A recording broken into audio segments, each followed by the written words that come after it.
Night ரொம்ப நேரம் ஆகியும் தூக்கம் வராம கஷ்டப்படுறீங்களா? எல்லாரும் படுத்ததுமே தூங்குறாங்க, நமக்கு தூக்கம் வர மாட்டேங்குதுன்னு சொல்லி வருத்தப்படுறீங்களா? அப்ப இந்த வீடியோ உங்களுக்கு தான். தூங்க ட்ரை பண்றவங்க என்னெல்லாம் பண்ணலாம், என்னெல்லாம் பண்ணக்கூடாதுன்னு சொல்லி ஒரு சின்னதா ஒரு டிப்ஸா பாத்திரலாம். Tip number 1. ஒரு பர்சன் தூங்குறதுக்குன்னு பெட்டுக்கு போயிட்டாலே நார்மலா 20 மினிட்ஸ்ல வந்து தூங்கணும். அப்படி தூக்கம் வரல அப்படின்னா உடனே பெட்டை விட்டு எழுந்து ஒரு டிம் லைட்ல போயிட்டு ஒரு புக்கை ரீட் பண்ணும்போது கொஞ்சம் டயர்ட் ஆவாங்க. அந்த ட்ரௌசினஸ்னால ஈஸியா தூக்கம் வரும். டிப் நம்பர் 2 ரொம்ப முக்கியமானது, நம்மளோட ஸ்கிரீன் டைம்.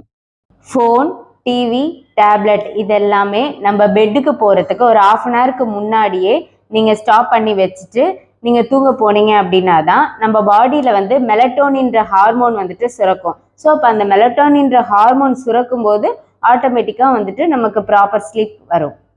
ஹார்மோன் டார்க் டைம்ல தான் வந்துட்டு அதிகமா சுரக்கும். இது வந்து நம்மளுடைய ஸ்லீப்புக்கு வந்துட்டு ரொம்ப யூஸ்ஃபுல்லா இருக்கும். டிப் நம்பர் 3, ஒரு நல்ல தூக்கத்துக்கு பாடி டெம்பரேச்சர் ரொம்ப முக்கியம்.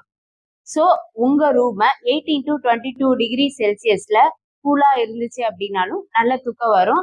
அது மட்டும் இல்லாம ஷவர் எடுத்துட்டு தூங்கி பாருங்க, நல்ல தூக்கம் வரும். இந்த 3 டிப்ஸ்ல எந்த டிப்ஸை ஃபாலோ பண்ணீங்கன்னு கமெண்ட்ல சொல்லுங்க. அது மட்டும் இல்லாம தூங்குறேன்னு சொல்லிட்டு தூங்காம விட்டத்தையே பார்த்துட்டு இருக்க உங்க ஃப்ரெண்ட்ஸுக்கு இந்த வீடியோவை ஷேர் பண்ணுங்க.